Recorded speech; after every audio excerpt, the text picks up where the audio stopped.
ሴቶች እኮ ባላቸው ሲያወራ ሽንኩርት እየከተፉ ቀጥል እሰማሃለሁ ቀጥል ይላሉ። አይን አይኑን ይዩ ነው የሚለው መጽሐፍ ቅዱስ።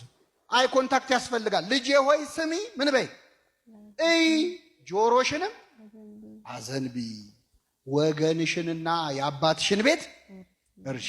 ርሲ ዝበኪ ወቤት አቡኪ እስመ ፈተወ ንጉሥ ነቂ። ንጉሥ ባልሽ ውበትሽን ወዷልና። ነቢየ እግዚአብሔር ዳዊት ባልን ንጉሥ አደረገው። አሁን ወንድማችን እዚህ ነግሶ ነው የምታዩት። እዚህ ያላችሁ ባሎች በሙሉ ነገስታት ናችሁ። ሴቶች ከፋቸው እርግጠኛ ነኝ። ባሎች ምንድን ናቸው? ባል ንጉሥ ነው። ሚስትስ ንግስት አይደለችም። በጣም ይቅርታ አይደለችም። ልባም ሴት ለባሏ ዘውድ ናት ነው የሚለው። የምን ንግስት ነው? ዘውድ ነች እንጂ። እሷን ደፍቶ ነው የነገሰው። በጣም ይገርማል መጽሐፍ ቅዱስ። ባልን ንጉሥ ሲለው ሚስትን ዘውድ ይላታል። ባልን ራስ ይላል። የሴት ራስ ወንድ ነው ይላል። ብዙ ፌሚኒስቶች እችን ጥቅስ ሲሰሙ ደማቸው ነው የሚፈል። ችግር አለ እዚህ ላይ የማይላሉ።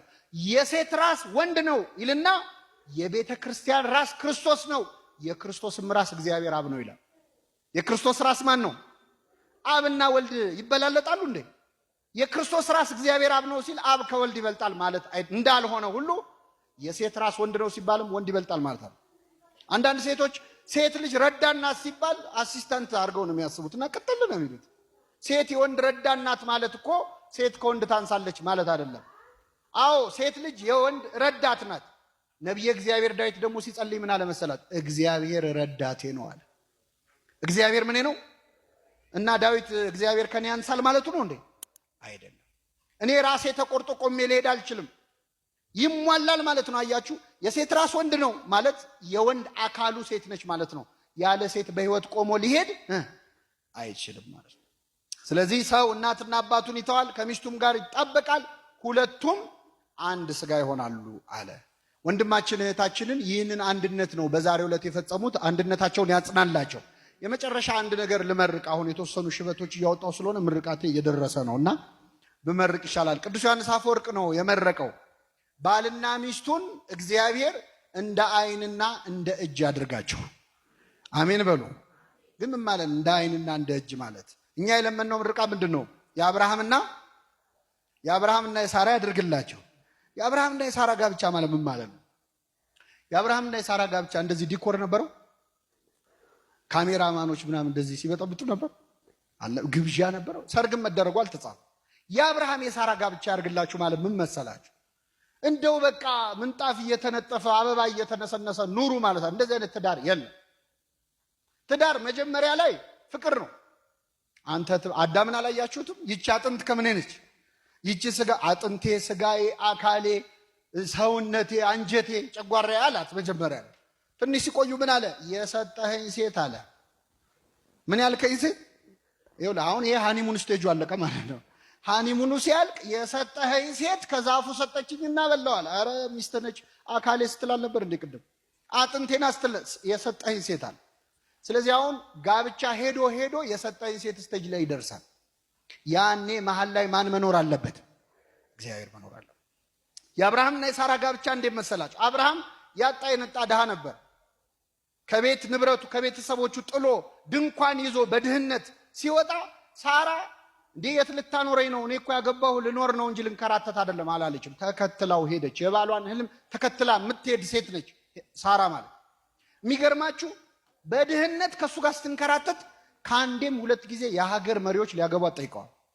የግብፅ ንጉሥ ፈርዖን ወዷት እችን ሴት ማግባት አለብኝ ብሎ ነበር። የጌራራ ንጉሥ አቤሜሌክ ላግባት ብሎ ነበር። ከአንዴም ሁለት ጊዜ ከሀገር መሪዎች ይልቅ ድሃውን አብርሃምን መረጠች። እንዲህ ያለውን ፍቅር ያድላቸው። አሁን በዚህ ዘመን አንዲት ሴት ባሏ ድሃ ቢሆን የሀገር መሪ ጠቅላይ ሚኒስትር ወይ ፕሬዝዳንት ወይ ንጉሥ ላገባሽ ቢላት እምቢ ትላለች? መልሱልኝ። እሺ አንዴ ትላለች፣ ሁለቴ ትላለች። ሁለተኛው ላይ እኔ አንተ አየው ለውጥ የለህም፣ አትሻሻልም፣ አንተ የሚለፍልህ እኔ ማሳለፍልሃለሁ፣ ትረዳኛለህ፣ መቼስ አንደርስታንድ ታደርጋለህ ነው የምትለው። ሳራ ግን ሁለት ጊዜ ድሃውን አብርሃምን ተከተለች። እንዲህ ያለው ፍቅር ያድላቸው። አብርሃም ሲዋዛ ሰው መሰላችሁ እንዴ? አብርሃም ሚስቱ ሳራ ሳትወልድ 90 ዓመት ነው የታገሳት። ስንት ዓመት? 90 ዓመት። እሷ መታገሳ አቅቷት ከገረዷ ወለድ አለችው። ምናልባት ከሱ ከሆነ ችግሩ ብላ ቼክ ልታረግም ይሆናል። ከገረዷ ወለደ። አስወጣልኝ አለች፣ አስወጣላት። 90 ዓመት ሙሉ አንድ ቀን ፊቱን ሳያጠቁርባት ሳራ ታገሳት። የታገሰ ከሚስቱ ይወልዳል ይባላል። የታገሰ ከማን ይወልዳል? በ90 ዓመቷ ልጅ ያገኘች። ለአብርሃም ትዕግስት ብሎ እግዚአብሔር ሳራን ልጅ ሰጠ። ምናልባት በ90 ዓመት ወለደች ሲባል ምን ያደርግላታል ከዚህ በኋላ? አሁን 90 ዓመት ወልዳ እንደው ትንሽ ቀደም ቢያደርገው እግዚአብሔር እንላለን እኮ አንዳንድ ትንሽ ቀደም ቢያደርገው አሁን በ90 ዓመት ወልዳ እንዴት ታሳድገዋለች ካላችሁ፣ የሚገርማችሁ መጽሐፍ ቅዱስ ላይ የአንዲትም ሴት እድሜ በዚህ ዓመቷ ሞተች የሚል የተጻፈ የለም። የአንዲትም ሴት አንድ ሴት ብቻ ግን ተጽፋለች። እሷም ሳራ ነች። የሔዋን እንኳን እድሜ አልተጻፈም። የሳራ ግን 127 ዓመት ኖረች ነው የሚለው። ስንት ዓመት? ስለዚህ ልጅ ከወለደች በኋላ ስንት ዓመት ኖራለች? 37 ዓመት ኖራለች። እግዚአብሔር አንድ ነገር ሳይሰጥህ ከዘገየ ዘግይቶ የሰጠህን ነገር የምትጠቀምበትንም ጊዜ አብሮ ይሰጥሃል ማለት ለሁላችን ይስጥ።